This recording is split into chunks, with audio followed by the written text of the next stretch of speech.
The wagon wheel cracked against a stone just as Jared Kincaid spotted a figure kneeling at his wife's grave. And for a moment, he wondered if grief had finally driven him to seeing ghosts in broad daylight.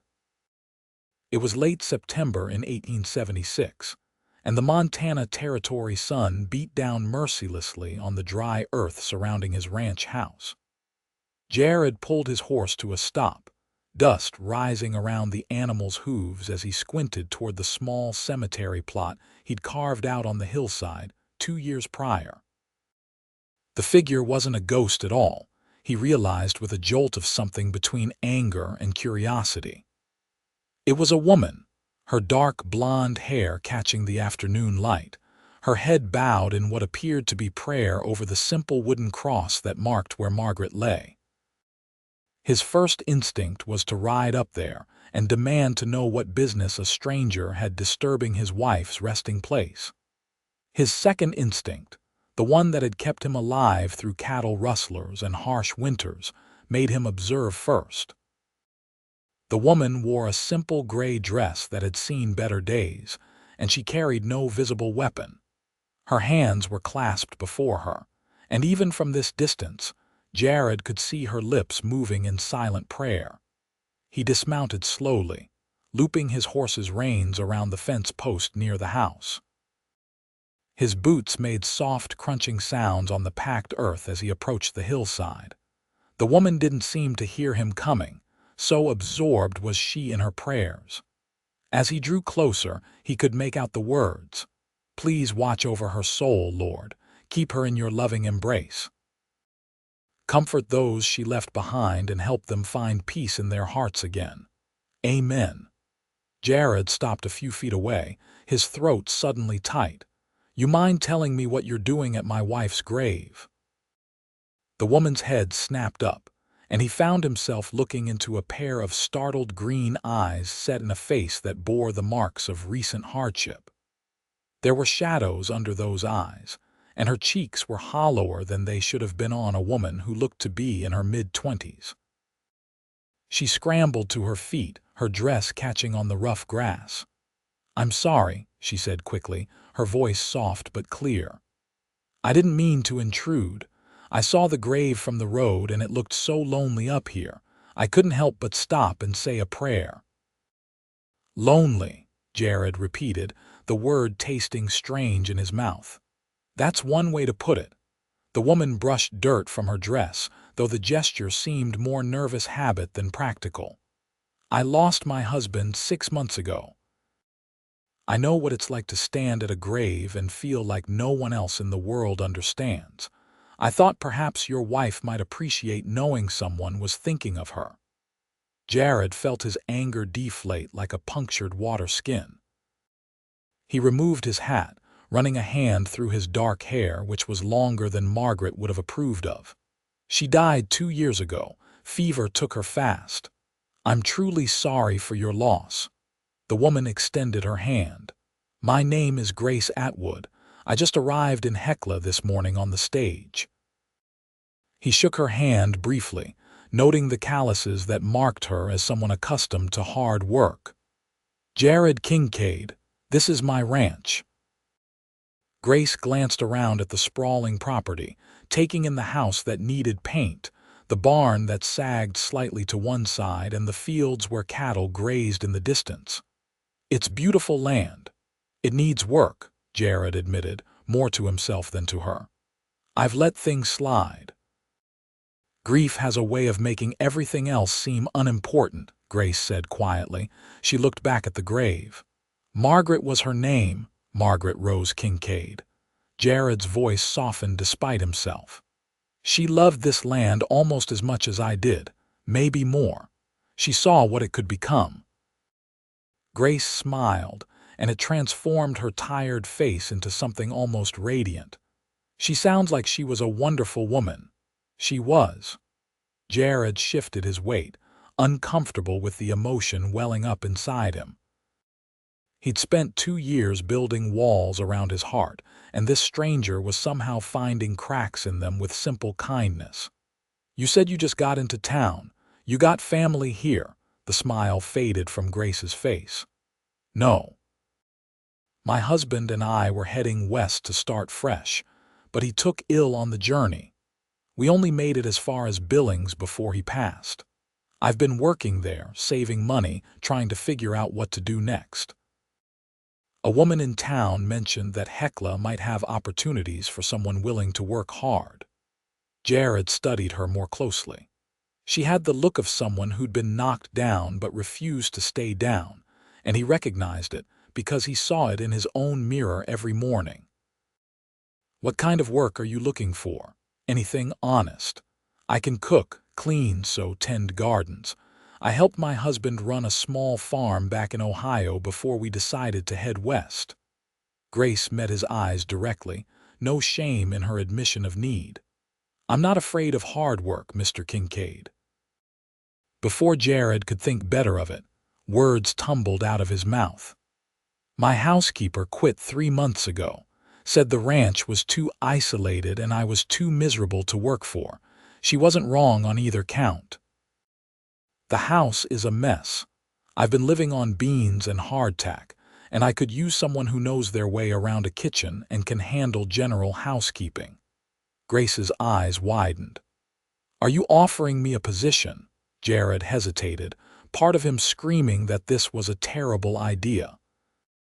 But the practical part, the part that recognized he was slowly falling apart along with his ranch, won out. I am. Pay would be $30 a month plus room and board. There's a small room off the kitchen that the last housekeeper used. It's got a good lock on the door, and I give you my word you'd be safe here. I'm not that kind of man. I can see that, Grace said softly. Any man who loved his wife enough to keep tending her grave 2 years later isn't the kind to cause trouble for a woman alone. Is that a yes, then? Grace looked at the grave again, then back at the house, and finally at Jared. May I ask you something first? Go ahead. Why did you really offer me this job? You don't know anything about me except that I'm a widow who prays over strangers' graves. Jared considered lying, giving her some practical answer about needing help. But something about the way she'd prayed, the genuine compassion in her voice when she'd spoken to Margaret as if his dead wife could hear, made him choose honesty instead. Because in the 2 years since Margaret died, you're the first person who's shown her any kindness besides me. That tells me something about the kind of person you are, and maybe because I've forgotten what kindness looks like, and I need the reminder. Grace's eyes glistened with unshed tears. Then yes, Mr. Kincaid, I accept your offer. Jared, he corrected. If you're going to be living here, we might as well use first names. Jared, she repeated, testing the name. Then you should call me Grace. He nodded toward the house. Let me show you around. It's not much, and like I said, I've let things go. But it's sturdy and the roof doesn't leak. They walked down the hillside together, and Jared found himself acutely aware of how empty the house had felt for so long. Grace's presence beside him, solid and real, was the first thing in 2 years that had felt like a step forward instead of just surviving. The inside of the house was worse than Jared had let on. Dust covered every surface, dishes were piled in the dry sink, and the floor hadn't seen a proper scrubbing in months. Grace surveyed it all without visible judgment, though he saw her fingers twitch as if already planning where to start. The room is through here, Jared said, leading her through the kitchen to a small door. The room beyond was sparse but clean, with a narrow bed, a chest of drawers, and a window that looked out toward the mountains. Like I said, it's got a lock, keys in the door. Grace stepped inside, running her hand over the quilt on the bed. It's perfect. Much better than the boarding house room I've been renting. You'll want to get your things from town, Jared said. I need to run some errands anyway. We can head back together if you'd like. That would be helpful, thank you. Grace turned to face him, and in the dim light of the small room, Jared suddenly felt the impropriety of standing so close to a woman who wasn't his wife. He took a step back. I'll give you a few minutes to look around. I'll be outside with the horses when you're ready." He escaped to the barn, his heart beating faster than it had in months. What had he been thinking, hiring a woman he'd just met? What would the neighbors say? What would Margaret think? But Margaret was dead, and he was alive, and the ranch was falling apart around him. Grace needed work, and he needed help. It was a practical arrangement, nothing more. That's what he told himself as he hitched up the wagon for the trip back to Hecla, but the lie sat uneasy in his chest. The ride to town took 40 minutes, and for the first half of it, neither of them spoke. Grace sat beside him on the wagon seat, her hands folded in her lap, her eyes taking in the landscape. The Montana Territory in autumn was a study in browns and golds, the grass dried from summer but not yet covered by winter snow. Mountains rose in the distance, their peaks already white against the blue sky. "How long have you owned the ranch?" Grace asked finally. 10 years. Bought it with money I'd saved from working cattle drives. Margaret and I fixed up the house together that first year. She made curtains for all the windows, planted a garden, turned it into a home. Jared's hands tightened on the reins. "After she died, I took down the curtains. Couldn't stand looking at them. Because they reminded you of her. Because they reminded me of what I'd lost." Jared glanced at her. "That probably doesn't make much sense." "It makes perfect sense," Grace said. "After Thomas died, I sold almost everything we'd owned together. Every plate, every blanket, every book. I kept only what I could fit in one trunk. People thought I was being practical, but really I just couldn't bear the weight of all those memories." "Thomas was your husband, Thomas Atwood. We'd only been married for 2 years. Grace's voice grew distant. "We met in Ohio. He was a farmhand on my father's property. Papa didn't approve of the match, thought Thomas was beneath me, but he was kind and hardworking, and he made me laugh. We eloped and decided to head west to make our own way. I'm sorry you lost him so young." "I'm sorry you lost Margaret. At least Thomas and I knew we were taking a risk, heading into unknown territory. Fever in the middle of summer on your own land with your wife. That must have felt impossibly cruel." Jared swallowed hard. "The doctor said there was nothing to be done. It came on fast and took her faster. 3 days from healthy to gone. I've never felt so helpless in my life." "Helplessness is grief's constant companion," Grace said softly. They reached Hecla as the sun began its descent toward the mountains. The town was small, just a main street with a general store, a saloon, a church, a blacksmith, and a handful of other businesses. A few houses clustered around the edges, and the whole place had the raw, unfinished look common to settlements in the territory. Grace directed him to a boarding house on the edge of town, a weathered 2-story building run by a widow named Mrs. Carson. While Grace went inside to gather her belongings and settle her account, Jared waited in the wagon, nodding to folks who passed.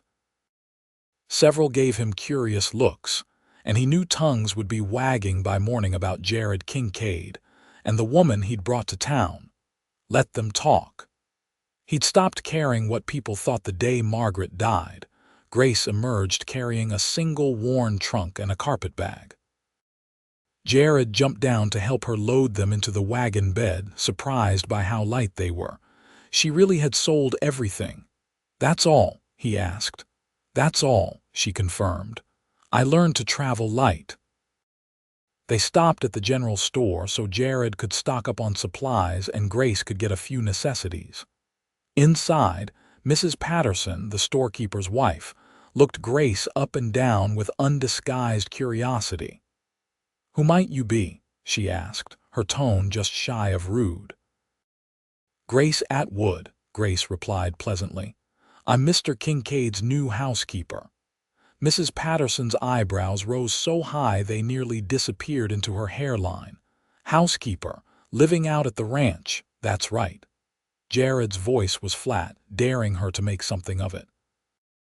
Miss Atwood is a widow, newly arrived in town, and I'm in need of household help. Seems like a practical arrangement to me." "Oh, I'm sure it's very practical," Mrs. Patterson said, her tone suggesting she thought it was anything but proper. "Just surprised is all. You've been on your own so long." "Not by choice," Jared said curtly. He paid for the supplies, tipping his hat to Mrs. Patterson in a gesture that was more dismissal than courtesy. "Grace, you ready?" They loaded the supplies into the wagon and headed out of town as the sun painted the sky orange and pink. Jared could feel the weight of watching eyes following them.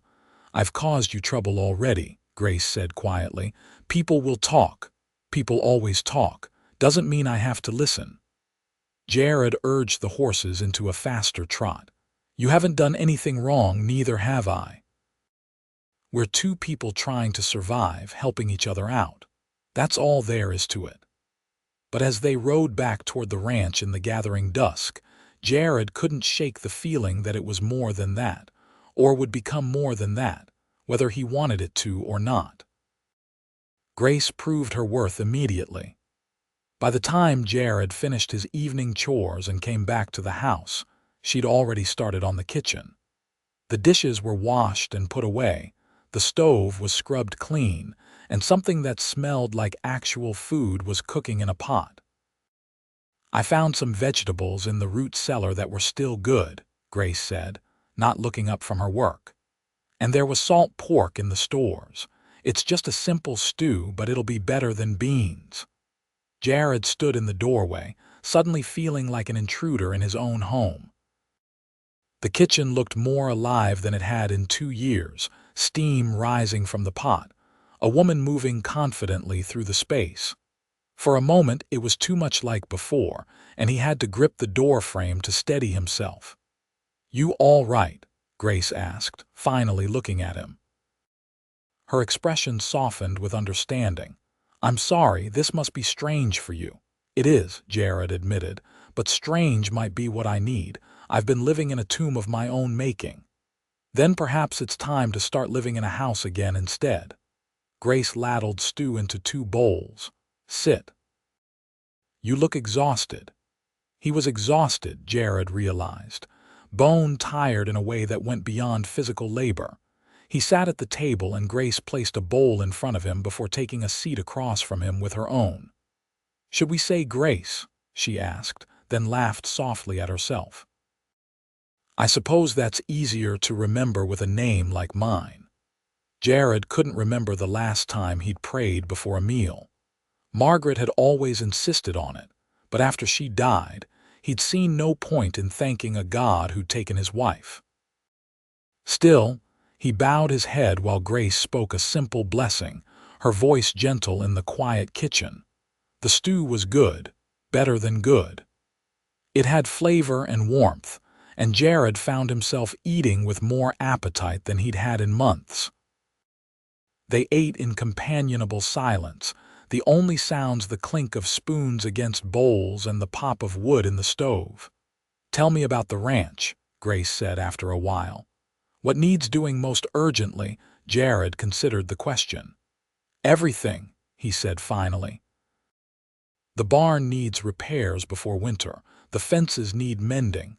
I've got cattle scattered across the range that need gathering. The garden's gone to seed.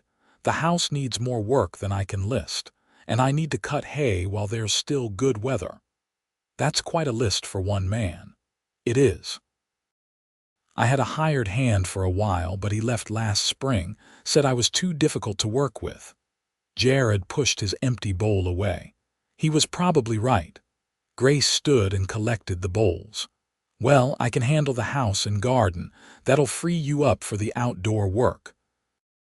And if you need an extra pair of hands for anything, I'm stronger than I look."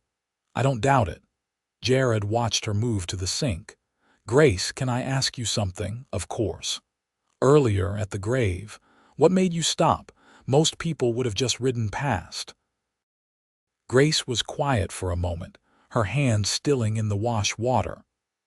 "My Thomas is buried in Billings, in a cemetery where I don't know a single other soul laid to rest. I visit when I can, but it's not often enough. I thought about how lonely he must be there, how I'd feel better if I knew someone else occasionally stopped to acknowledge that a person I loved rested there. So when I see a grave, especially one that looks tended, I try to say a prayer. It's a small thing, but small things matter when you're grieving. Jared felt something crack in his chest, a pain so sharp it took his breath. That's the kindest thing I've heard in a long time. Kindness costs nothing, Grace said simply. She turned back to the dishes. Why don't you rest? You've had a long day. But Jared didn't move. He sat at the table, watching Grace work, feeling the house come alive around him for the first time since Margaret died. It was terrifying and comforting in equal measure. That night, lying in the bed he'd once shared with his wife, Jared stared at the ceiling and tried to make sense of the day.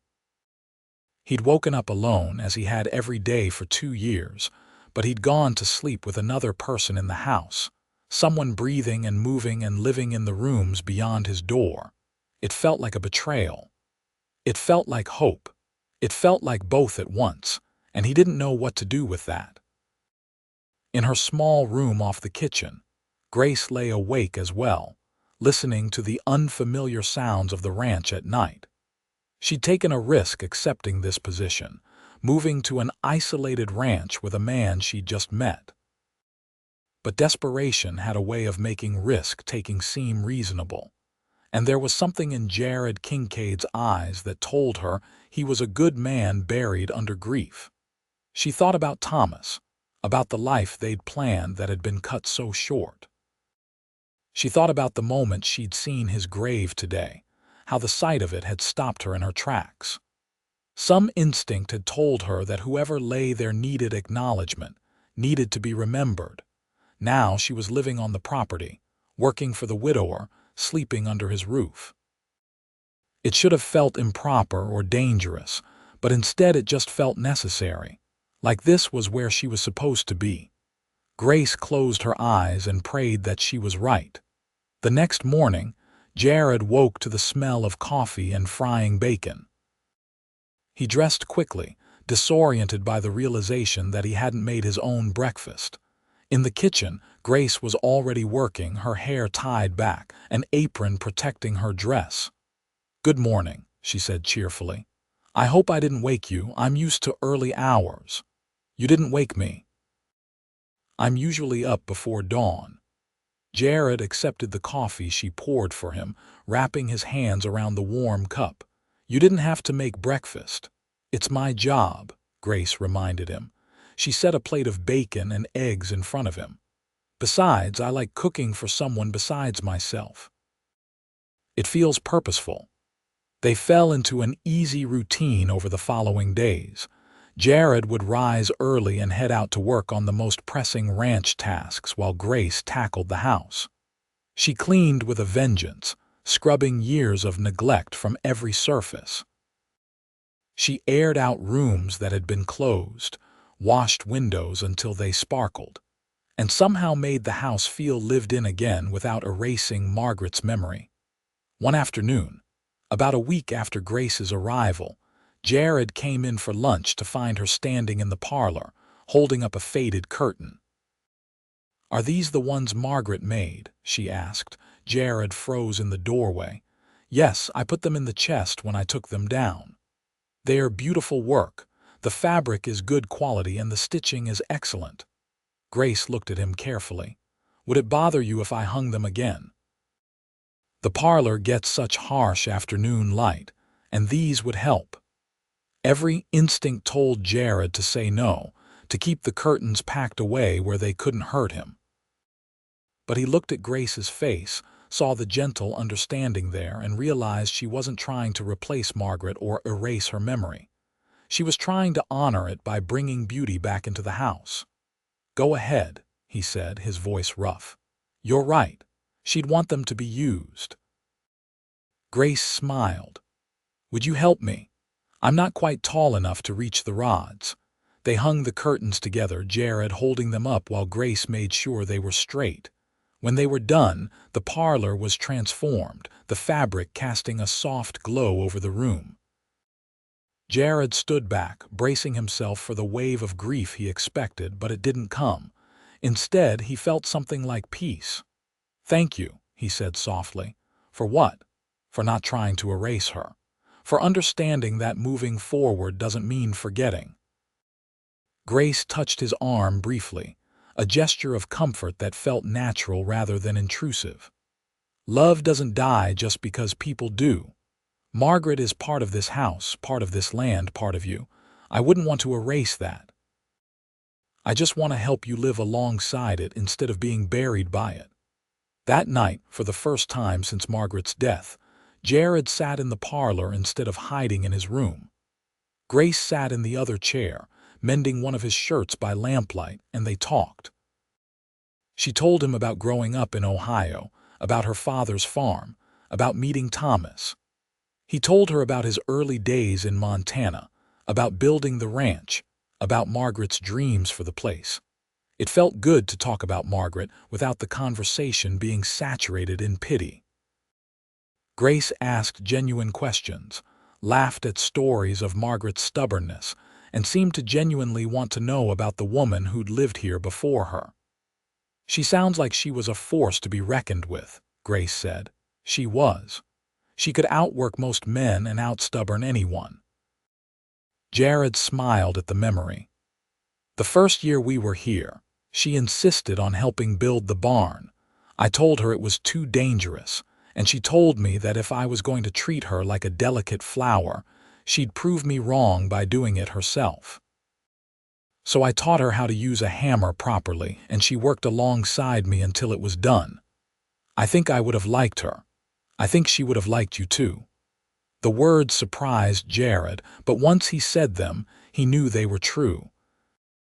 Margaret had valued kindness and hard work above all else, and Grace had both in abundance. As autumn deepened into October, the ranch began to look like it had in better days. Jared repaired the barn, mended fences, and gathered the scattered cattle. Grace harvested what she could from the neglected garden, preserved what was salvageable, and began planning for next year's planting. They worked separately during the day but came together for meals, and those meals became the anchors of Jared's day. He found himself hurrying through chores so he could get back to the house, back to Grace's company. They talked about everything and nothing. She had opinions on politics, literature, farming techniques, and the proper way to train a horse. She was intelligent and funny, and she called him out when he was being unreasonably stubborn. "You're being ridiculous," she told him one evening when he insisted on trying to move a heavy piece of furniture by himself, despite having an injured back. "I don't need help," Jared said through gritted teeth. "Your pride is going to cripple you." Grace put her hands on her hips. "Either let me help, or I'm going to watch you hurt yourself and say I told you so." He let her help, and afterward, when his back wasn't screaming in pain, he admitted she'd been right. Grace's laugh was worth the blow to his pride, but with the growing comfort between them came a new tension. Jared caught himself watching Grace more than he should, noticing the way lamplight caught in her hair, the grace in her movements, the sound of her humming while she worked. He felt guilty for noticing, as if appreciating another woman was a betrayal of Margaret. One Sunday in mid-October, Grace asked if she could attend church services in town. Jared, who hadn't set foot in the church since Margaret's funeral, found himself agreeing to take her. They drove the wagon to Hecla in comfortable silence, Grace wearing her best dress, which still wasn't much. The church was small and simple, and every head turned when they walked in together. Jared ignored the stairs, leading Grace to a pew near the back. Reverend Michaels, an older man with kind eyes, smiled at them from the pulpit. The service was unremarkable, the same hymns and prayers Jared remembered. But sitting next to Grace, listening to her clear voice join in the singing, felt different. Felt like maybe God hadn't completely abandoned him after all. After the service, several townspeople approached them. Most were polite, if curious, asking Grace about her background and her plans. Mrs. Patterson was less subtle. "It's quite unusual, a young woman living alone with a widower," she said, her voice pitched to carry. "I'm his housekeeper," Grace replied evenly. "It's an honest job, and Mr. Kincaid has been nothing but respectful. Still, appearances matter. People will talk." "Then let them talk," Jared said coldly. "Grace is doing work I need done, and she's doing it well. Anyone who wants to make something improper out of a business arrangement can keep their thoughts to themselves." He guided Grace out of the church before Mrs. Patterson could respond, his hand at the small of her back. It wasn't until they were in the wagon that he realized how protective he'd felt, how natural it had seemed to defend her. "Thank you for that," Grace said softly. "Though you may have just made the gossip worse. I don't care." And he realized he truly didn't. "You're a good woman doing honest work. If people can't see that, it's their problem." They stopped at the general store on the way out of town to pick up supplies. While Jared was loading bags of flour and other staples, Grace wandered to the fabric corner. He found her there, running her fingers over a bolt of deep blue cotton. "That would suit you," he said, startling her. Grace pulled her hand back. "It's lovely, but I don't need new fabric. The dresses I have are serviceable." Jared noted the careful mending on her current dress, the way the fabric had been turned and repaired so many times it was nearly threadbare. "When's the last time you bought yourself something new, before Thomas got sick?" Grace turned away from the fabric. "It doesn't matter. I have everything I need." But Jared couldn't let it go. When Grace was distracted looking at kitchen supplies, he bought 3 yards of the blue fabric and had Mrs. Patterson wrap it up discreetly. He also bought needles, thread, and buttons. It was an impulse, but he justified it as a bonus for good work. That evening, after supper, he presented her with the package. Grace unwrapped it slowly, her eyes widening when she saw what was inside. "Jared, you didn't need to do this. You've been here over a month and you've worked harder than anyone I've ever hired. Consider it a bonus." He shoved his hands in his pockets, suddenly feeling awkward. "Besides, you were right. That blue suits you." Grace's eyes filled with tears. "This is too generous. It's fabric, Grace. Not a diamond necklace." But they both knew it was more than that. It was acknowledgement, appreciation, care. Grace stood and without warning hugged him. It was brief, just a moment of contact, but Jared felt it like a lightning strike. She was warm and solid and real in his arms, and when she pulled away, he felt the loss of her acutely. "Thank you," she whispered. "You have no idea what this means." He thought he might have some idea, actually. He was beginning to understand a lot of things he'd been trying to ignore. That night, Jared lay awake and admitted the truth to himself. He had feelings for Grace. Real feelings, the kind that made his heart beat faster and his thoughts scatter. It had been building since the day she'd prayed over Margaret's grave, maybe even since that first moment he'd seen her there. The realization filled him with guilt. Margaret had been dead for only 2 years. Was that long enough? How long was a man supposed to grieve before it was acceptable to feel something for someone else? He got out of bed and went to the window, looking out toward the hillside where Margaret lay. "I don't know what to do," he said softly to the darkness. "I loved you. I still love you, but she's alive and you're not, and I'm so tired of being lonely." The wind rustled through the grass, the only answer he would get. Jared pressed his forehead against the cool glass and tried to figure out what came next. In the kitchen, Grace sat at the table with the blue fabric spread before her, patterns running through her mind. She knew what Jared's gift meant, even if he didn't yet. She'd seen the way he looked at her lately, the way his touch lingered when their hands accidentally brushed. She'd felt it herself, the growing awareness, the deepening connection. She'd loved Thomas completely and his death had devastated her. But she was alive, and life demanded living. Jared was a good man, a kind man, and he was healing the broken places in her heart just as she seemed to be healing his. But timing was complicated, and grief had its own schedule.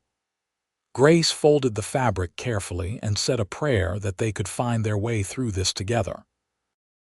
November brought the first real snow, a light dusting that turned the landscape into something magical. Grace woke early one morning to find Jared already up, standing at the window watching the snow fall.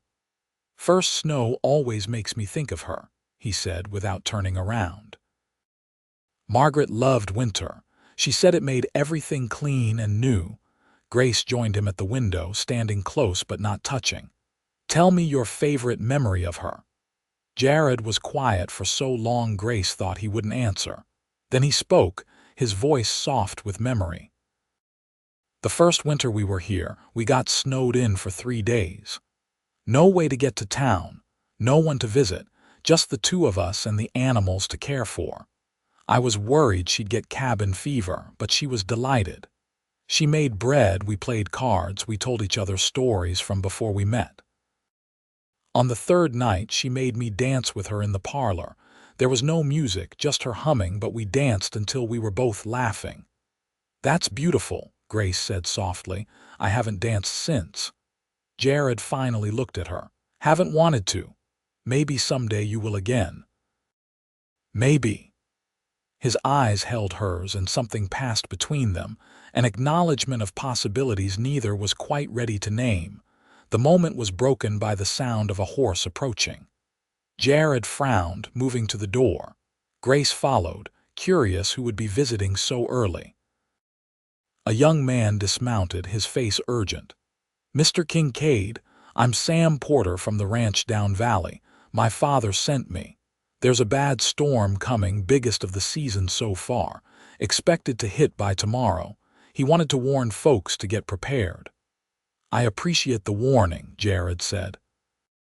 "Tell your father thanks." After Sam left, Jared turned to Grace. "We need to get ready. If it's as bad as they're saying, we could be snowed in for a week or more. I need to bring the cattle in closer, make sure the barn is secure, get extra wood split." "Can you make sure we have enough food and supplies laid in?" "Of course." Grace was already mentally inventorying what they had. "I'll start preparations immediately." They worked throughout the day with focused urgency. Jared moved cattle, reinforced the barn, and split enough wood to last 2 weeks. Grace checked their stores, baked extra bread, filled every container with water, and made sure the lamps were full of oil. By evening, the wind had picked up, and the temperature had dropped noticeably. They ate a quick supper, and Jared made one more round of the outbuildings to ensure everything was secure. When he came back in, stamping snow off his boots, his face was grim. "It's going to be bad. Wind's already howling and the temperature's still dropping. We're in for it." The storm hit around midnight. Grace woke to the sound of wind screaming around the house, rattling windows and finding every crack in the walls. She got up, wrapping a shawl around her shoulders, and went to the kitchen. Jared was already there, feeding more wood into the stove. "Can't sleep?" she asked. "Wanted to make sure the fire stayed going. It's going to get cold." He looked at her in the lamplight. "You should try to rest. Nothing we can do but wait it out." But Grace didn't go back to bed. Instead, she made coffee and they sat at the table, listening to the storm rage outside. The wind howled like a living thing and snow hammered against the windows. "I've never heard wind like this," Grace said, unable to hide her nervousness. "Montana storms can be fierce. The house has weathered worse, though. We'll be fine." Jared reached across the table and took her hand, a gesture of comfort that felt natural despite its intimacy. "I won't let anything happen to you." Grace squeezed his hand. "I know." They sat like that for a long time, hands clasped across the table while the storm raged around them. Eventually, the coffee grew cold and exhaustion won out. Jared walked Grace back to her room, making sure she had enough blankets. "If you need anything, anything at all, just call out," he said. "I will." "Thank you, Jared." He lingered in the doorway, and for a moment, Grace thought he might say something more. But he just nodded and retreated to his own room. The storm lasted 3 days. The snow piled up against the house until the windows on the north side were nearly covered. The wind never completely stopped, keeping the world in a constant state of howling white. Jared and Grace fell into a rhythm, working together to keep the house warm, the stove going, the animals fed. On the second day, Jared had to tunnel through snow to reach the barn. Grace watched anxiously from the window until she saw him emerge, covered in snow but safe. When he came back in, she helped him out of his frozen coat, and without thinking, she brushed snow from his hair. Their faces were close enough that Grace could see the flecks of gold in his brown eyes. She felt his breath against her cheek, saw his gaze drop to her lips. The moment stretched, filled with possibility and tension. Then Jared stepped back, clearing his throat. "I should change. These clothes are soaked through." Grace nodded, her heart pounding. "I'll heat more coffee." They didn't speak about the almost kiss, but it hung in the air between them for the rest of the day. By the third evening, the wind had finally died down. The snow had stopped falling, and an eerie quiet settled over the ranch. Jared and Grace stood at the front door, looking out at a world transformed. Snow had drifted as high as the porch railing in places, burying everything in white. "It's beautiful," Grace breathed. "It's going to be hell to dig out," Jared said, but there was no heat in his words. "At least a week before we can make it to town." "Then we have a week," Grace said. She looked up at him. "Just the two of us." Something in the way she said it made Jared's pulse quicken. "Grace." "I'm not Margaret," she said suddenly, the words rushing out. "I know that. I'll never be her, and I wouldn't try to be even if I could. But I'm here and I'm alive, and I care about you, Jared, more than I probably should." Jared felt like he couldn't breathe. "I care about you too." "That's the problem. It's only been 2 years since Margaret died. What kind of man moves on that fast? The kind who's still alive." Grace turned to face him fully. "Do you think Margaret would want you to spend the rest of your life alone and miserable?" "No," Jared admitted. "She'd probably tell me I was being an idiot. Then maybe you should listen to her." Jared looked at this woman who'd walked into his life praying over his dead wife's grave, who'd shown him kindness when he'd forgotten what kindness was, who'd brought light back into his dark world. He thought about Margaret, about the love they'd shared, about the life she'd wanted for him. She would have wanted him to be happy. She would have hated seeing him half alive, going through motions. "I'm afraid," he said quietly. "Afraid of forgetting her, afraid of betraying her memory. Afraid of losing someone else." "I'm afraid too," Grace whispered. "But I think being afraid is better than being numb. At least fear means we're feeling something." Jared reached out and cupped her face in his hand, his thumb brushing across her cheek. Grace leaned into the touch, her eyes closing. "I don't want to hurt you," he said. "Then don't. Let yourself feel this. We've both lost people we loved. We know how precious time is. Let's not waste it being afraid." Jared pulled her close, wrapping his arms around her. Grace buried her face in his chest, and they stood like that for a long time, holding each other while the world outside stayed frozen and white. That night, they sat together in the parlor, Grace working on her new dress, Jared supposedly reading but mostly just watching her. The lamplight caught in her hair, turning it golden, and her expression was peaceful as she sewed. "Did Thomas know?" Jared asked suddenly. "How lucky he was," Grace looked up, surprised. "I think we both knew. We didn't have long together, but what we had was good. He was a good man." Tell me about him." So Grace did. She told Jared about Thomas's laugh, about his dreams for their future, about how he'd held her hand as he died and told her to live a full life. She cried a little, and Jared moved to sit beside her, holding her while she grieved. "Your turn," she said when the tears had passed. "Tell me more about Margaret, not just the good parts. Tell me the real parts." Jared talked until his voice was hoarse, sharing memories he'd locked away. The fights they'd had, the struggles of those first years, the way Margaret could be stubborn and infuriating. The way she'd sing off-key while cooking and leave her boots in the middle of the floor. The way she'd loved with her whole heart and expected the same in return. "She was real," Grace said when he finished. "Not a saint, but a real woman. That's what love is supposed to be, isn't it? Loving someone real, flaws and all." "I think so." Jared looked at Grace. "You're real too, stubborn and opinionated and not afraid to tell me when I'm being an idiot." Grace laughed. "Someone has to, Grace." Jared took her hand. "I'm not ready to say certain things yet. The feelings are there, but the words feel too soon. Is that all right?" "Yes." She squeezed his hand. "We don't have to rush. We have time." They did have time. The snow kept them isolated for another week, and in that week, something fundamental shifted between them.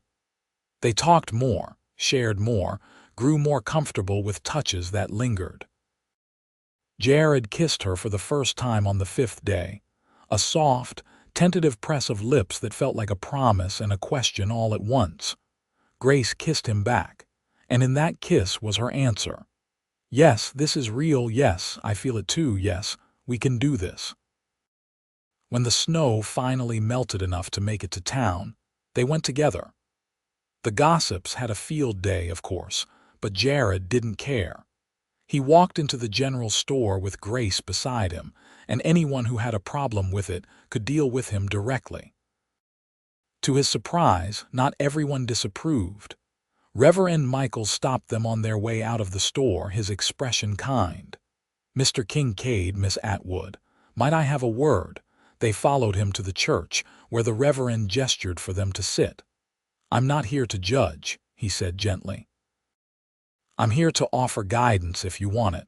I knew your wife, Mr. Kincaid. Margaret was a good woman with a good heart, but she's been gone 2 years and you're still living. There's no shame in that." "Some people seem to think there is," Jared said. "Some people need to mind their own business." The Reverend smiled. "Love is precious wherever we find it. If you found something real with Miss Atwood, that's a gift. Don't let small-minded gossip steal it from you." Grace spoke up. "I'm not trying to replace his wife, Reverend. I couldn't even if I wanted to, but I do care for him and I think he cares for me. Is that wrong?" "Not even a little bit." The Reverend stood. "My only advice is to be honest with each other and with yourselves. Grief is complicated and new love after loss can be complicated too. But complicated doesn't mean wrong." They left the church feeling lighter.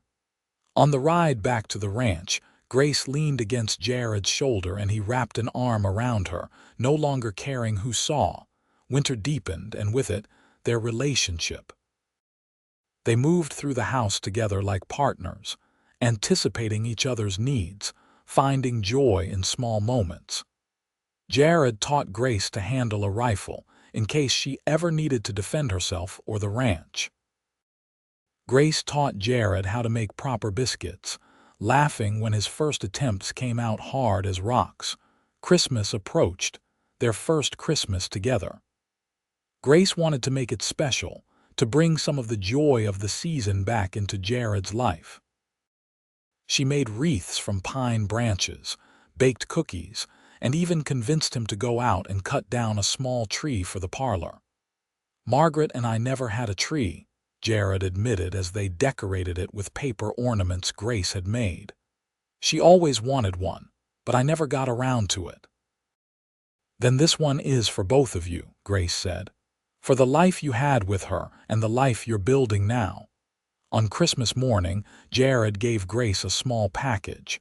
Inside was a delicate silver locket. Grace opened it to find space for 2 pictures. "I thought maybe you'd want to put Thomas in one side," Jared said quietly. "Seems like he should be remembered too." Grace's eyes filled with tears. "And the other side. That's up to you when you're ready." Grace threw her arms around him, and Jared held her tight, breathing in the scent of her hair. She pulled back just enough to kiss him, pouring all her gratitude and affection into it.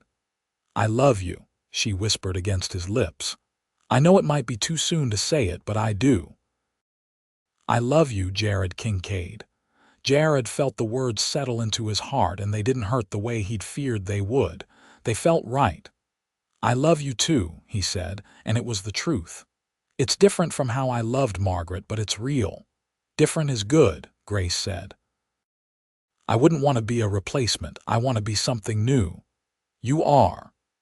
Jared kissed her again. "You're something entirely your own, and I'm grateful for you every day." They spent Christmas Day together, cooking a special meal, talking, laughing, and simply enjoying each other's company. That evening, as they sat by the fire in the parlor, Jared brought out a bottle of whiskey that had been hidden in the back of the cupboard. "I was saving this for a special occasion," he said, pouring 2 small glasses. "Seems like today qualifies." They toasted to new beginnings, to love found and love remembered, to the future they were building together. As winter turned toward spring, the question of what came next loomed larger. Grace was still officially just the housekeeper, though everyone knew that was a fiction. They hadn't been improper, but the line between employer and employee had long since blurred into something much more intimate.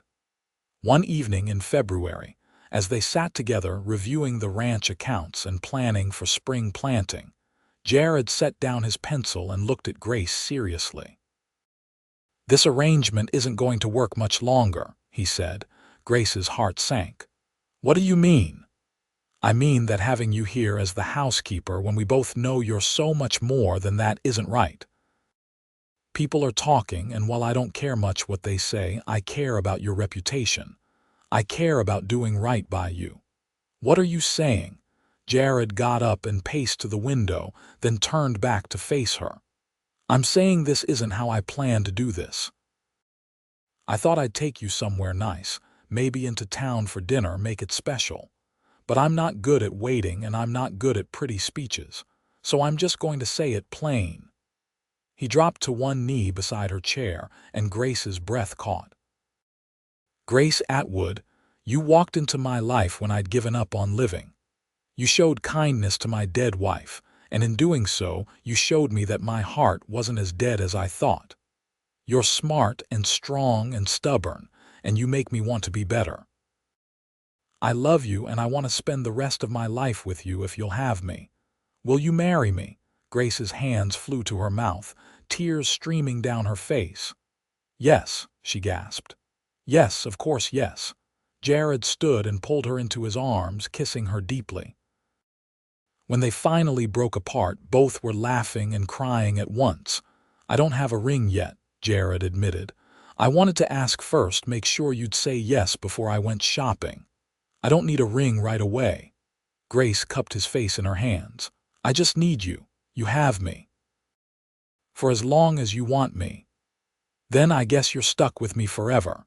They were married in April, just as spring was turning the brown landscape green again. The ceremony was small, held in the Hecla church with just a handful of witnesses.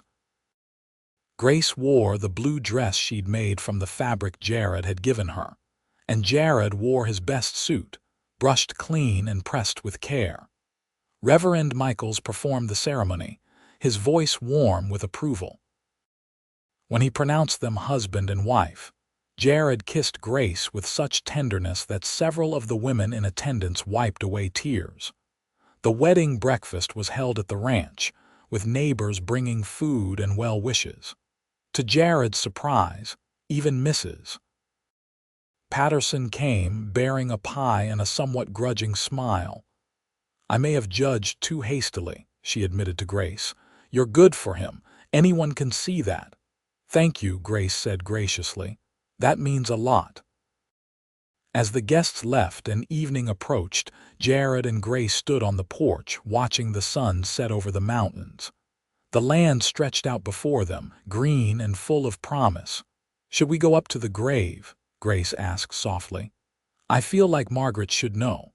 Jared squeezed her hand. "I think she already does. But yes, let's go." They walked up the hill together, the grass soft beneath their feet. At Margaret's grave, Jared knelt and placed his hand on the earth. "I loved you," he said softly. "I always will. But I'm not alone anymore, and I think you'd be glad about that. Grace is a good woman. She'll take care of this place with me, and she'll keep your memory alive. Thank you for the years we had. I'll never forget them." Grace knelt beside him and placed her own hand on the grave. "I'll take care of him," she promised. "And I'll remember you. Rest easy, Margaret." They stayed there for a few minutes, the wind rustling through the grass, the mountains standing eternal in the distance. Then they stood and walked back down to the house, to their home, to their future. That night, their first night as husband and wife, was tender and sweet. Jared had worried about how it would feel to share his bed with someone new, but Grace's presence chased away the ghosts. She was real and warm and alive, and loving her didn't diminish what he'd felt for Margaret. His heart was simply big enough for both loves, each unique and precious. Afterward, as they lay tangled together, Grace traced patterns on Jared's chest. "Are you happy?" she asked. "Yes." And he was surprised to realize it was completely true. "Are you?" "Happier than I ever thought I'd be again after Thomas died." She propped herself up to look at him. "I think they'd both be glad we found each other. Neither of them would have wanted us to be alone." "No," Jared agreed. "They were both too loving for that." Spring turned into summer, and the ranch flourished under their joint care. Grace's garden produced abundantly, providing fresh vegetables and herbs. Jared hired 2 ranch hands to help with the growing herd, and slowly the place began to look like it had in the best days with Margaret, but with its own new character. In July, Grace discovered she was pregnant. She told Jared one evening after supper, her hands trembling as she placed them over her still flat stomach.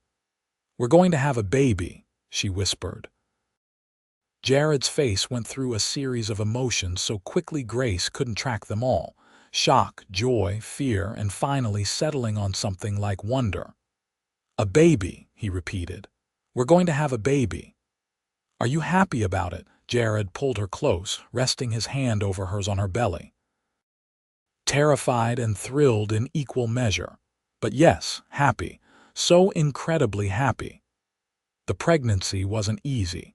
Grace suffered from morning sickness well into her 4th month, and by the end she was exhausted and uncomfortable. But Jared was attentive, helping with tasks that had become too difficult, rubbing her aching back and talking to the baby through Grace's belly.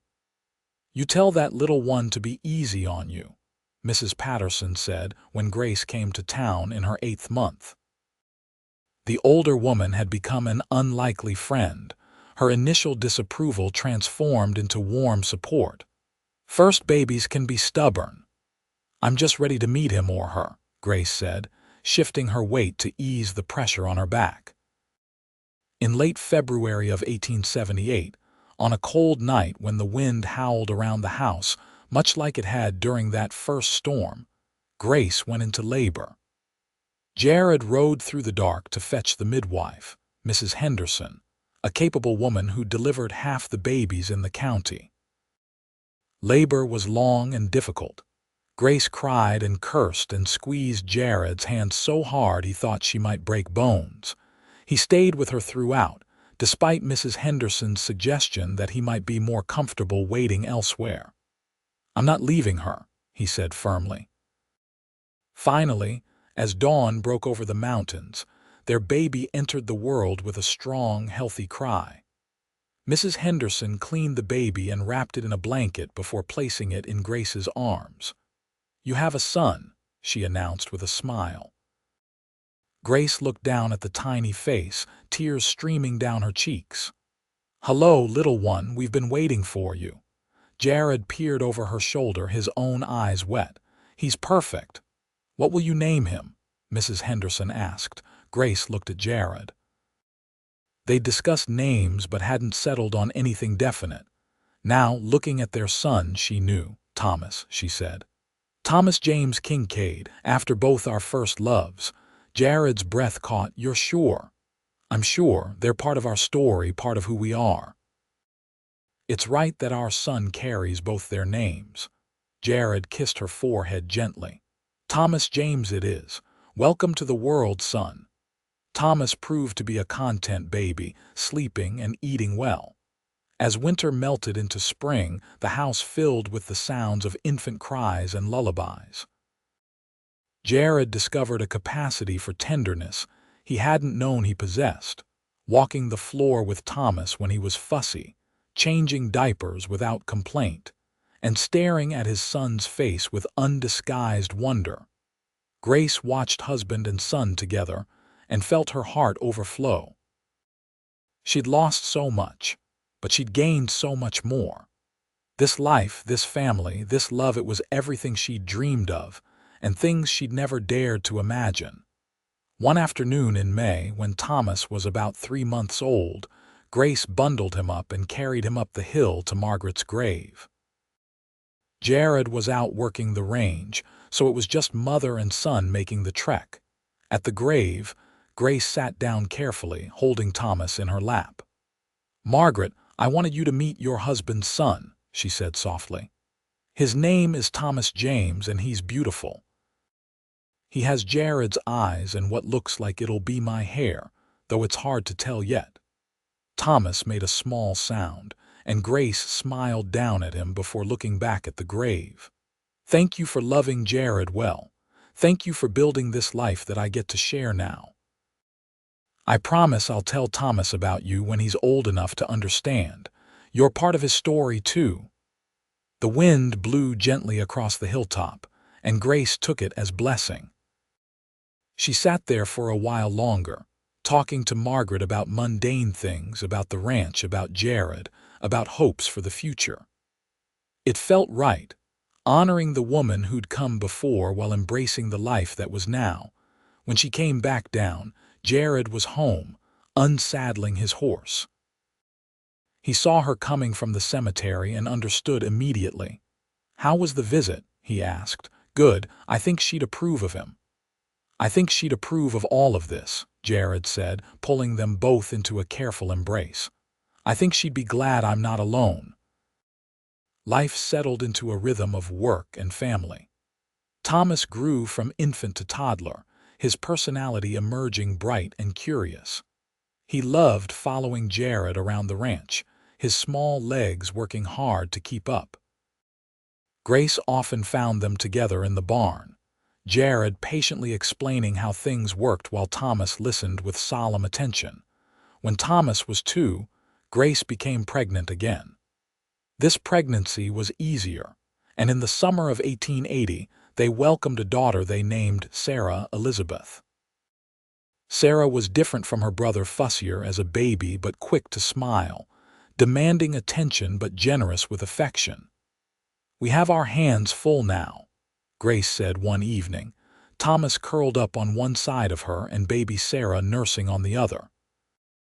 Jared, watching his family from the doorway, couldn't stop smiling. Full is good. Full is better than empty. The ranch continued to prosper. With the help of their growing family and capable ranch hands, they expanded the operation. Jared bought more land, increased the herd, and built a larger barn. Grace's garden became legendary in the area, and she often traded produce for other goods they needed. They made annual trips to Billings so Grace could visit Thomas Atwood's grave. Jared always went with her, standing respectfully while she placed flowers and said her prayers. It was important to Grace that her children know about their namesake, about the man who'd loved their mother first. Similarly, Thomas and Sarah grew up hearing stories about Margaret. On the anniversary of her death each year, the whole family would visit her grave. They'd bring flowers, tidy the area, and Jared would tell stories about the woman who'd first built a home on this land. "Did you love her very much?" Thomas asked once when he was about 7. "Very much," Jared confirmed. "And I love your mother very much too. The heart's a funny thing, son. It can hold more love than you'd think possible." "So we don't have to choose?" Sarah asked. She was 5, precocious and thoughtful. "No, sweetheart, we don't have to choose. We can love and remember everyone who's touched our lives." As the years passed, more children came. Another son, Jacob, in 1882. Twin girls, Rose and Ruth, in 1884. Each addition brought more chaos and more joy to the household. The house rang with laughter and arguments, with the sounds of children playing and learning and growing. Grace moved through it all with patience and warmth, though she'd be the first to admit there were hard days. Days when the children were all sick at once. Days when the work felt endless. Days when she was too tired to see straight. But even on those days, she'd catch Jared's eye across the crowded table and feel grateful. Jared flourished as a father and husband. The closed, bitter man who'd been barely surviving had transformed into someone who laughed easily, who made time for play as well as work, who built a family legacy with every decision he made.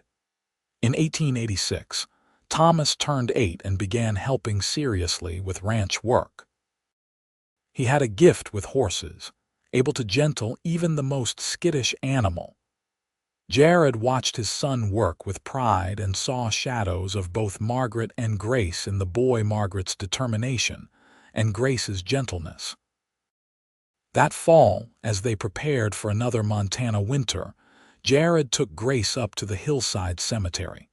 They stood at Margaret's grave, both of them older now, marked by the years of hard work and child rearing. 10 years since you came into my life," Jared said, looking at Grace. 10 years since I found you praying here. Best decade of my life, Grace said simply. Despite everything we've been through. Because of everything we've been through, Jared corrected. He turned to Margaret's grave. "Thank you for teaching me how to love well enough that I could do it again. I hope you're at peace wherever you are." They stood in comfortable silence for a moment, then Grace spoke. "Should we go home? The children will be wondering where we are." "Home," Jared repeated, loving the sound of it. "Yes, let's go home." They walked down the hill hand in hand, toward the house that glowed with lamplight in the gathering dusk. Smoke rose from the chimney, and they could hear the children's voices raised in play or argument. It was hard to tell which. "Sounds like chaos," Grace observed. "Sounds like family," Jared countered. They stepped inside to find Thomas trying to referee a dispute between the twins while Sarah held baby Ruth and Jacob played with wooden blocks on the floor. The house was a mess. Dinner still needed to be made, and there were 1,000 things that required attention. It was perfect. That night, after the children were finally asleep and the house was quiet, Jared and Grace sat together in the parlor. The curtains Margaret had made, now faded and mended, still hung in the windows. Grace's sewing basket sat in the corner. Children's toys were scattered across the floor despite their best efforts to keep things tidy. "I never thought I'd have this again," Grace said softly. "After Thomas died, I thought that was it for me. One chance at happiness gone. I know the feeling." Jared pulled her closer. "When Margaret died, I figured I was done, just waiting out the rest of my days. Then you showed up, praying over her grave like she mattered to you even though you'd never met her." "Everyone matters," Grace said. "Every person who loves and is loved matters. That's what I believe. You proved it." Jared kissed the top of her head. "You took a broken man and a broken ranch and brought both back to life." "We brought each other back to life," Grace corrected. "That's what love does. It heals and rebuilds and makes us whole again." They sat in the warm silence, content in each other's presence. Outside, the Montana wind whispered across the prairie, over the cattle in their pens, past the barn and outbuildings, up the hill where two graves rested side by side. Margaret Rose Kincaid, and someday far in the future, the plot that would hold either Jared or Grace, whoever went first. But that was years away yet. For now, there was life to be lived, children to be raised, a ranch to be run, and love to be shared. Jared had learned that grief and joy could coexist, that loving again didn't mean forgetting those who'd gone before. Grace had learned that second chances were real, that compassion could open doors thought permanently closed. Together, they'd built something remarkable. A family stitched together from loss and longing, a home filled with memory and promise, a love that honored the past while embracing the future. As the years continued to roll forward, their life evolved in the natural rhythms of a large, busy family. The children grew and changed, each developing their own personality and talents. Thomas remained steady and reliable, taking on more responsibility with each passing year. Sarah showed an aptitude for numbers and helped Grace with the household accounts. Jacob was the wild one, always climbing or exploring or getting into mischief. The twins, Rose and Ruth, were inseparable, finishing each other's sentences and seeming to communicate without words. In 1890, when Thomas was 12, he asked his father about romance. They were working together in the barn, mucking out stalls when the question came. "How did you know you loved Ma?" Thomas asked, not looking up from his work. Jared leaned on his pitchfork, considering the question carefully. "Well, I loved your mother in a different way than I loved my first wife. But both were real. With Margaret, it was like lightning fast and overwhelming. With your mother, it was more like sunrise, gradual but just as bright once it arrived. But how did you know it was real?" "I knew because I wanted to be better for her, because she made hard days easier and good days better, because I couldn't imagine my life without her in it." Jared looked at his son. "Why do you ask? You got your eye on someone," Thomas blushed. "Maybe Jenny Porter from down valley." Jared grinned. "Sam Porter's little sister. She's a good kid, smart as a whip." "She is," Thomas agreed, his face brightening. "We talked at church last Sunday. She's funny, Pa, and she didn't laugh when I told her about wanting to raise horses." "Sounds like she might be worth getting to know better," Jared said. "You're young yet, but there's no harm in friendship." That evening, Jared told Grace about the conversation. She smiled, her eyes soft with understanding. "They grow up so fast," she said. "Feels like yesterday he was a baby in my arms, and now he's thinking about girls." "Time has a way of slipping by when you're happy," Jared observed. He pulled her into his lap, ignoring her laughing protests about being too heavy. "We've built something good here, Grace. Something that'll outlast us both." "I hope so." Grace settled against his chest. "I hope these children remember how to love well, how to honor both joy and sorrow, how to build their own lives with compassion and courage. With you as their mother, how could they not?" The family continued to grow and thrive. By 1895, Thomas was 17 and courting Jenny Porter in earnest. Sarah, at 15, was helping teach the younger children their letters and numbers. Jacob, at 13, had earned a reputation as the best young rider in the county. The twins, at 11, were starting to discover their own individual interests. Rose loved cooking and gardening while Ruth preferred animals and outdoor work. In the spring of that year, tragedy struck when a late blizzard caught several ranchers unprepared. The Kincaids' preparedness saved their own herd, but several neighbors lost livestock. Jared and Grace immediately organized relief efforts, sharing their stores, offering shelter, and helping others recover. "This is what Margaret taught me," Jared explained to his children as they helped load a wagon with supplies for a struggling family. That we take care of each other, especially in hard times. Strength isn't just about surviving yourself, it's about helping others survive too.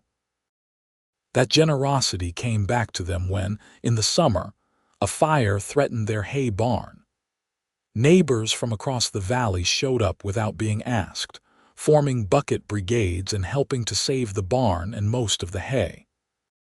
When it was over and the danger passed, Grace fed them all from her kitchen, serving stew and bread to dozens of grateful volunteers. "That's what community means," she told her children as they helped serve food. "We support each other through good times and bad." In 1897, Thomas married Jenny Porter in a ceremony that seemed to bring half the county to the Kincaid Ranch. It was a beautiful spring day, and the young couple exchanged vows under the same sky where Jared and Grace had been married years before. At the celebration afterward, Jared pulled his son aside. "I'm proud of you," he said simply. "You're becoming a fine man." "I learned from the best," Thomas replied. "You and Ma taught me what real love looks like." Jared glanced over at Grace, who was dancing with Jacob while the twins giggled and Sarah helped serve cake. "We did our best. Now you get to build your own life. Are you and Jenny staying in the area? If you'll have us, we'd like to build a house on the north pasture. Start our own small operation, but stay close to family." "I'd like nothing better," Jared said, clapping his son on the shoulder. "This land is big enough for all of us." As Thomas and Jenny built their life, the younger children continued to grow. Sarah, at 17, drew the attention of several young men, but she seemed more interested in books and learning than romance. She talked about becoming a teacher, maybe traveling to Helena for proper training. Jacob, at 15, was pure cowboy, happiest on horseback with the wind in his face. The twins, at 13, were beginning to show the first signs of young womanhood, much to Jared's consternation. "They're still children," he protested to Grace one evening. "They're becoming young women," Grace corrected gently, "and we need to prepare them for that. I'm not ready." "You don't have to be ready. You just have to be there for them." In 1899, Sarah left for Helena to attend normal school, training to become a teacher. It was the first time one of their children had left home for an extended period, and Grace cried for an hour after Sarah's stage pulled away. Jared held her, his own eyes suspiciously bright. "She'll be back," he said. "This is her home." "I know, but she's growing up, building her own life. It's what we wanted for all of them, but that doesn't make it easier." That fall brought joy when Thomas and Jenny announced they were expecting their first child. Grace was going to be a grandmother, a thought that delighted and terrified her in equal measure. "I'm not old enough to be a grandmother," she protested. "You're 43, Jared reminded her. "Plenty old enough. Besides, you'll be perfect at it." He was right. When Thomas and Jenny's son was born in the spring of 1900, Grace fell in love with her grandson immediately. They named him Jared after his grandfather, and the older Jared spent hours just holding the baby, marveling at the continuation of their family. "3 generations," he said wonderfully one evening, holding baby Jared while Thomas looked on. "I never thought I'd see this." "Why not?" Thomas asked. "Because when your mother found me, I was barely living. I'd given up on the idea of a future. Then she prayed over Margaret's grave, and somehow that simple act of compassion opened my closed heart.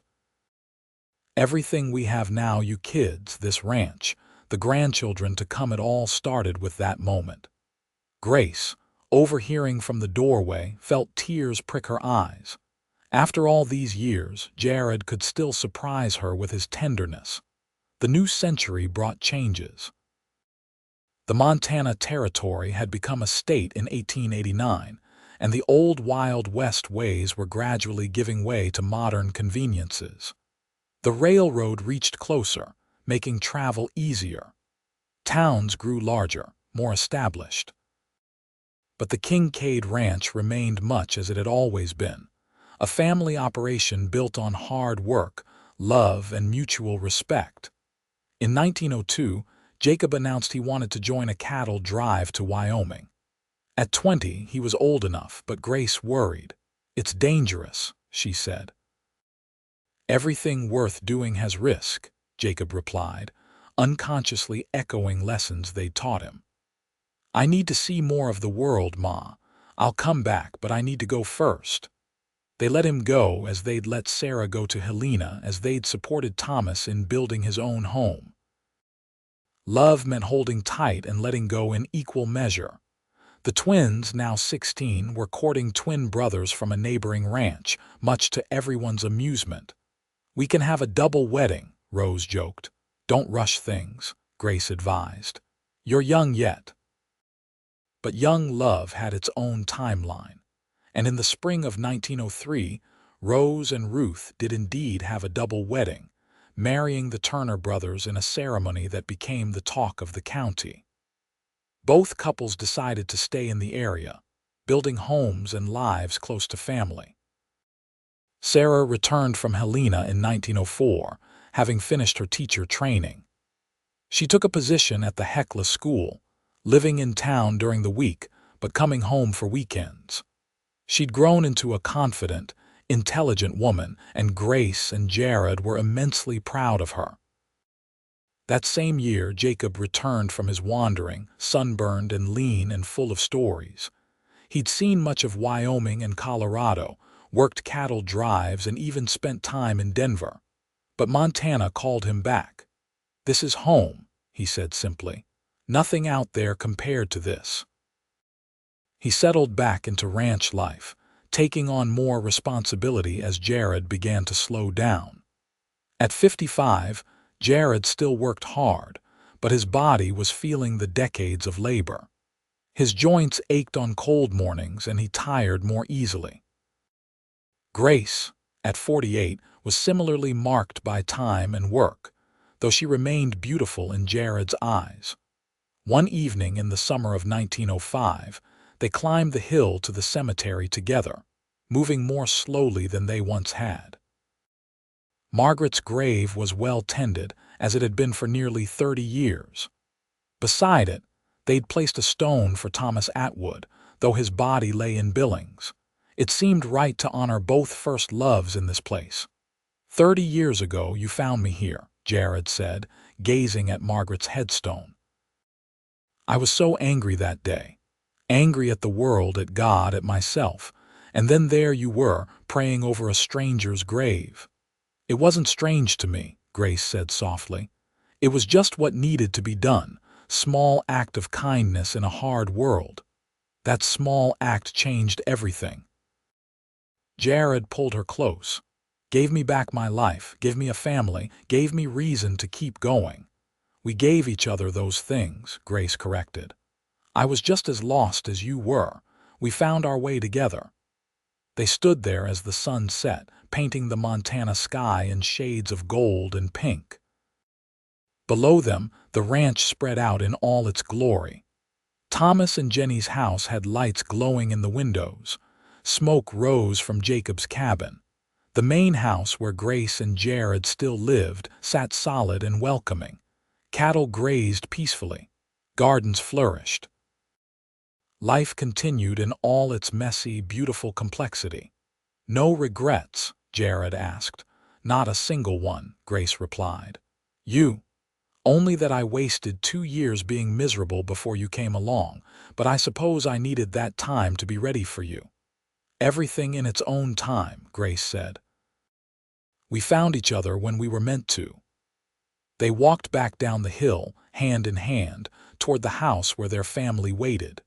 Children and grandchildren would gather for dinner, filling the house with noise and laughter. There would be stories to tell and plans to make, problems to solve and joys to celebrate. As they stepped inside, surrounded by the family they'd built together, Grace thought back to that day so long ago when she'd stopped to pray at a stranger's grave. She'd acted out of compassion, out of her own grief and loneliness, never imagining where that small act would lead. Jared caught her eye across the crowded room and smiled, and in that smile was everything they'd built together: love and family, loss and healing, sorrow transformed into joy. They'd honored their first loves by learning to love again, by building something new without forgetting what came before. That night, alone in their room after everyone had gone home or to bed, they lay together in the dark, comfortable in the silence. "I love you," Grace whispered. "I love you too," Jared replied. "Then, now, always." And that, Grace thought as she drifted toward sleep, was the best ending she could imagine. Not perfect, not without pain, but real and true and filled with love. They'd built a life together from the broken pieces of their past, creating something stronger than either could have managed alone. The years continued their march forward. By 1910, the Kincaid family had expanded to include 7 grandchildren, with more on the way. The ranch prospered under the combined efforts of multiple generations. Jared, now 60, had officially retired from the heaviest work, though he still supervised and advised. Jacob had taken over day-to-day operations, proving himself more than capable. Grace, at 53, still managed the main house with help from her daughters and daughters-in-law. She'd become the matriarch of the family, the one everyone came to for advice, comfort, or simply a good meal and sympathetic ear. On a warm September afternoon, as Grace was working in her garden, a wagon pulled up. A young couple climbed down, looking tired and overwhelmed.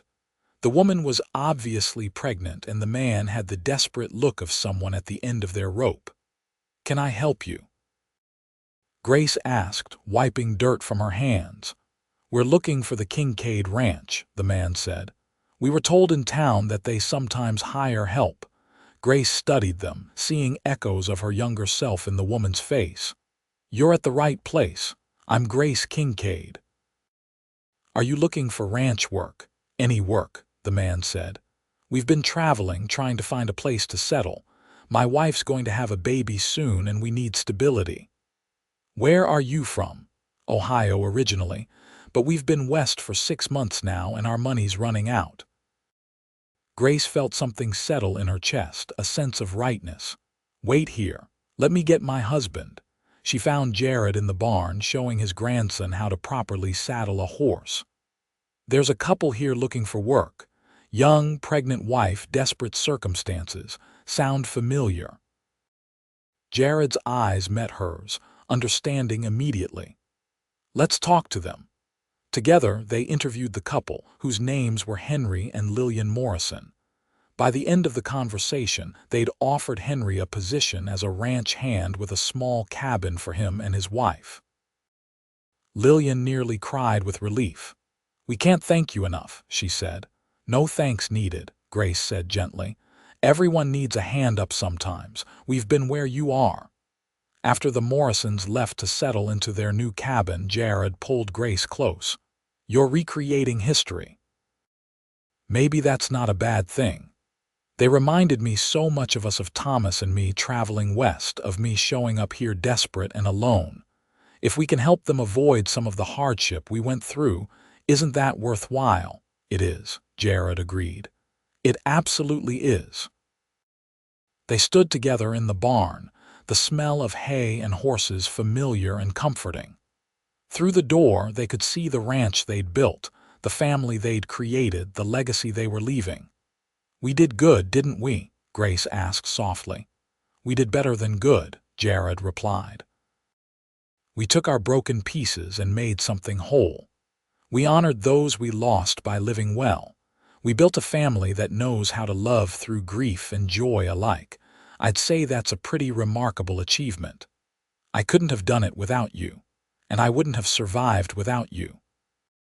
Jared kissed her temple. You and your compassion, stopping to pray over a dead woman's grave. That's where our story really started." "No," Grace corrected. "That's where our story together started, but both our stories began long before that with people we loved and lost. And those earlier chapters made the later ones possible." They walked back to the house as the sun began its descent, casting long shadows across the land. Inside, preparations for dinner were underway, the house alive with family. This was their legacy. Not just land and cattle, but love and compassion, resilience and hope. That evening, as 3 generations of Kincaids gathered around the expanded dinner table, Jared looked around at the faces of his children and grandchildren and felt profound gratitude. His life could have ended 30 years ago in all the ways that mattered. Instead, Grace had appeared like an answer to a prayer he hadn't known to make, and everything had changed. After dinner, as was tradition, the family gathered in the parlor. The children begged for stories, and Jared obliged, telling tales of the early days, of Margaret's determination and Grace's kindness, of hard winters and good harvests, of love and loss and everything in between. "Tell us about how you and Grandma met," little Jared asked. At 5, Thomas's son loved hearing this story. So Jared told it again, how he'd been returning to the ranch one afternoon and spotted a stranger praying at his wife's grave. How anger had turned to curiosity, then to something like hope. How Grace's simple act of compassion had cracked open his closed heart and let light back in. Grace took up the story, describing her own desperation, her grief over Thomas, her instinct to stop and pray for someone she'd never met. She talked about taking the job, about falling in love gradually, about building a life from the ruins of their respective pasts. "The moral of the story," Grace concluded, looking around at her family, "is that kindness matters. Small acts of compassion can change everything. And love is always possible, even when you think you're too broken for it." The children absorbed this wisdom solemnly, even the youngest sensing that something important was being shared. The adults nodded, many of them having heard the story numerous times but never tiring of it. As the evening wound down and families departed for their own homes, Grace and Jared were left alone once more.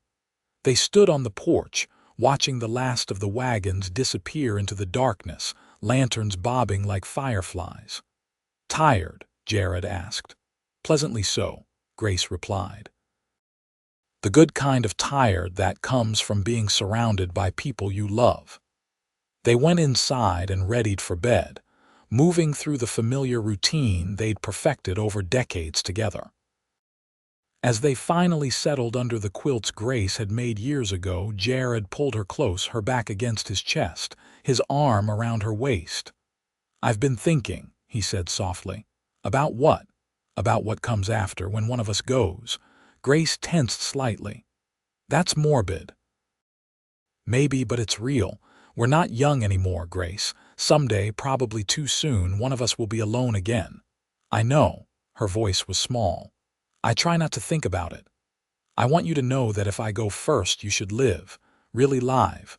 Don't spend years grieving like I did for Margaret. And if you find someone else, someone who makes you happy, that's all right with me." Grace turned in his arms to face him. "The same goes for you. If I go first, don't lock yourself away again. You've learned how to live with love and loss both. Don't forget that lesson." "I won't. But truthfully, I hope we go together, or at least close together. I don't want to spend years without you, me neither. But whatever happens, we've had a good life, haven't we? A really good life." "The best," Jared confirmed. He kissed her softly. "Now let's stop being morbid and go to sleep. We've got years ahead of us yet." And they did have years, as it turned out. They saw more grandchildren born, watched their children's families grow and flourish. They celebrated holidays and anniversaries, mourned losses in the extended family, and continued to work side by side even as their bodies slowed with age. In 1915, on a beautiful spring morning, Grace woke to find Jared watching her with a soft smile. "What?" she asked sleepily. "Just memorizing your face," he said. "Never want to forget it. You've been looking at this face for 40 years. Haven't you memorized it by now? Some things bear repeating." He traced her cheekbone gently. "Have I told you lately that you're beautiful?" "You have, but I never get tired of hearing it."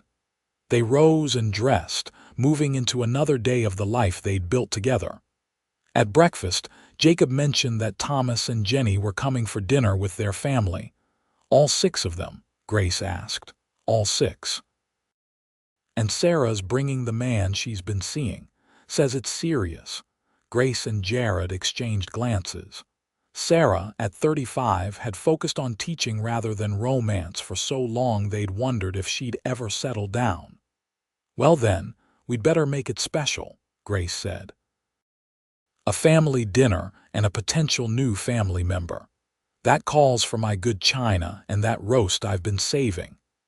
That evening proved joyful and chaotic in equal measure, the house full to bursting with family and noise. Sarah's gentleman was a widower named Peter Chen, a shopkeeper in Hecla whose wife had died in childbirth the year before. He had kind eyes and a gentle manner, and it was clear he adored Sarah. After dinner, as Peter was playing with some of the grandchildren, Sarah pulled her parents aside. "What do you think?" she asked nervously. "I think he's a good man who clearly loves you," Grace said. "I think his wife being gone less than 2 years might give some people pause," Jared added carefully. "But I'm not one to judge on that score. Sometimes hearts heal faster than we expect." "Sometimes they need to heal. Is he still grieving?" "He is," Sarah admitted. "But he says I make him want to live again, not just exist. I understand that. I've watched you two my whole life. I know what it looks like when love heals grief." Grace hugged her daughter. "Then you have our blessing if that's what you're asking for." "It is, thank you." Sarah and Peter married that summer, a quiet ceremony followed by a lively reception. Standing in the church, watching another of her children take vows, Grace felt the weight of time passing.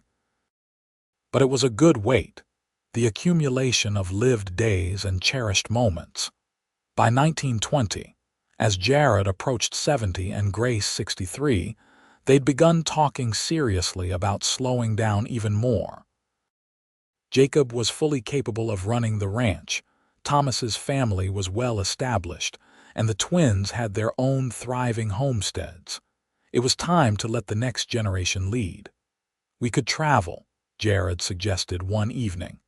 "Go see some of the places we always talked about but never made time for."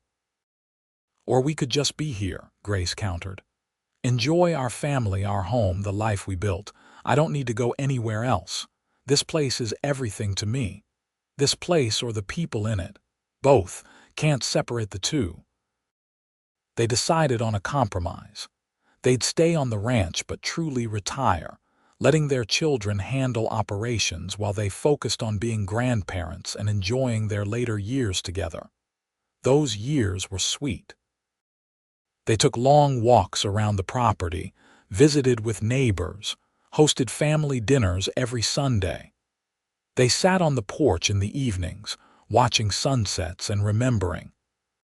Sometimes they climbed the hill to the cemetery, moving slowly but steadily, to visit Margaret and the symbolic stone for Thomas.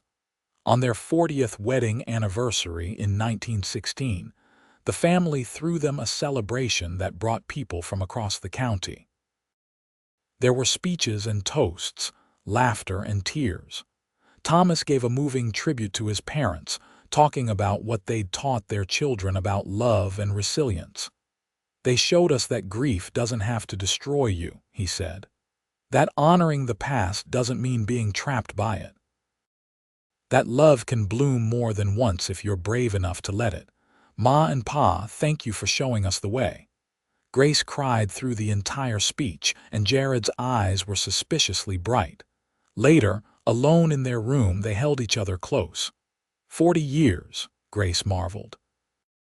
It feels like both forever and no time at all. I'd take 40 more if we could have them, Jared said, though I know that's not realistic. Then we'll take whatever we get and be grateful for it. They danced that night, just the two of them in the parlor after everyone had gone home. No music, just Grace humming softly like Margaret had done decades before. It was a link between past and present, an acknowledgement of all the love that had filled this house. "Thank you," Jared said as they swayed together. "For what?" "For stopping at that grave 40 years ago. For showing compassion to someone you'd never met. For opening my closed heart. For building this life with me.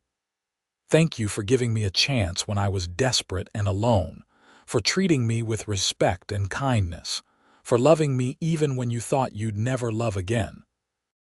For our family and our home and every day we've had together." They held each other as the moon rose over the Montana prairie.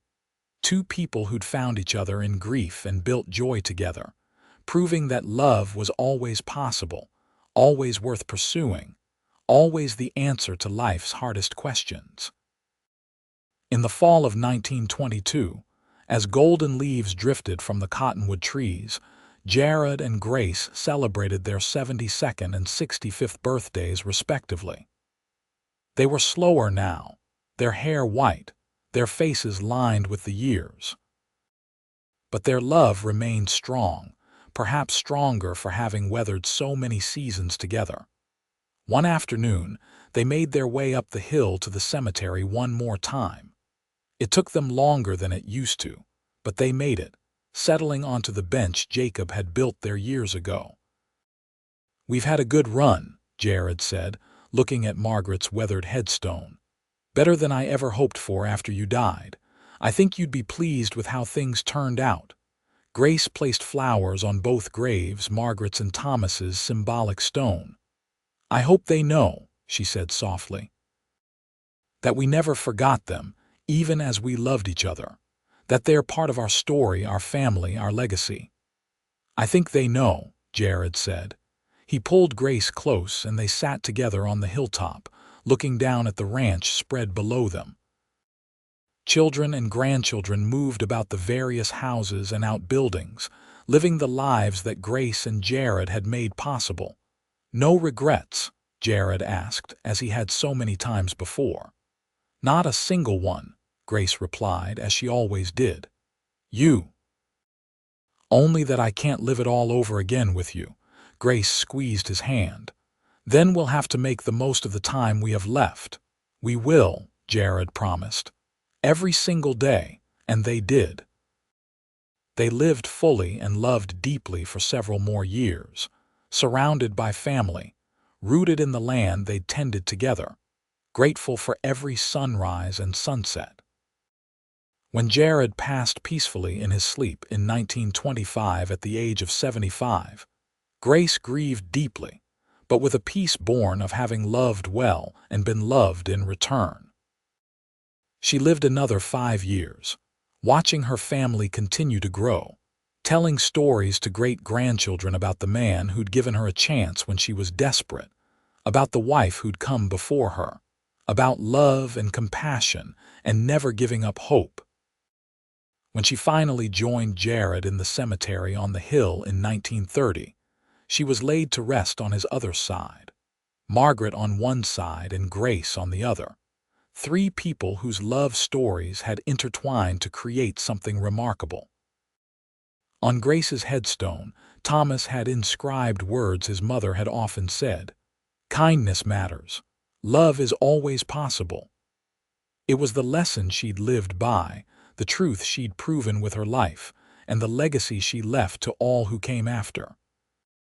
The Kincaid Ranch continued through the generations, each new family adding their own chapters to the story. But they never forgot the foundation: a lonely rancher who'd lost hope, a compassionate woman who'd stopped to pray, and the love that had bloomed between them, proving that closed hearts could open again, that grief could transform into joy, and that sometimes the smallest acts of kindness change everything.